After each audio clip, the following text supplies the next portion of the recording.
எல்லாருக்கும் வணக்கம். நான் மாருதி.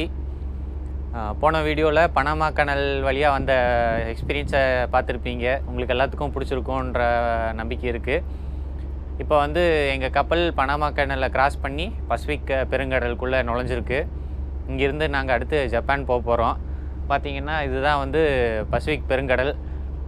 எவ்வளோ அமைதியாக இருக்குது பாருங்கள். அப்படியே எந்த ஒரு அலையும் இல்லாமல் அப்படியே ஸ்மூத்தாக காற்றோட்டமாக, அவ்வளோ காற்றும் இல்லாமல் அலைகளும் இல்லாமல் ரொம்ப பெரிய ஒரு ஏரி போல் இருக்குது. இவ்வளோ அமைதியாக இருக்குது. கடல் எப்படி மாறும்னே சொல்ல முடியாது. ஆனால் இப்போ இருக்கிறது வந்து ரொம்ப சூப்பராக இருக்குது.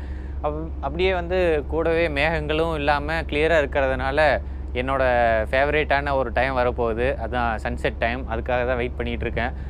இந்த கேமராவில் எந்த அளவுக்கு தெரியுதுன்னு தெரியல. அங்கே பாருங்கள், அப்படியே சன்செட்டு. கொஞ்ச நேரத்தில் சன்செட் வரப்போகுது. அதுக்காக கேமராலாம் எடுத்து ரெடி பண்ணி வச்சுருக்கேன். வந்தால் ஃபோட்டோ எடுக்கலாம் அப்படின்ட்டு. இந்த ஜேர்னி வந்து கிட்டத்தட்ட ஒரு 35 நாள் ஆக போகுது. அதாவது இங்கே பனாமா கிராஸ் பண்ணிவிட்டு அடுத்து ஜப்பான் போகிறதுக்கு 35 நாளுக்கு மேலே ஆகும். ஸோ இந்த 35 நாளிலும் இந்த பசிபிக் பெருங்கடலில் தான் போக போகிறோம். அப்படியே போகும்போது இந்த கடலை பற்றியே பார்த்துக்கிட்டே போகலாம். கடலில் நடுவில் வர்ற தீவுகளை பற்றியும் இந்த கடலோட தன்மைகளை பற்றியும் கொஞ்சம் கொஞ்சமாக ஒவ்வொரு வீடியோவில் உங்கள்கிட்ட ஷேர் பண்ணலான்னு இருக்கேன்.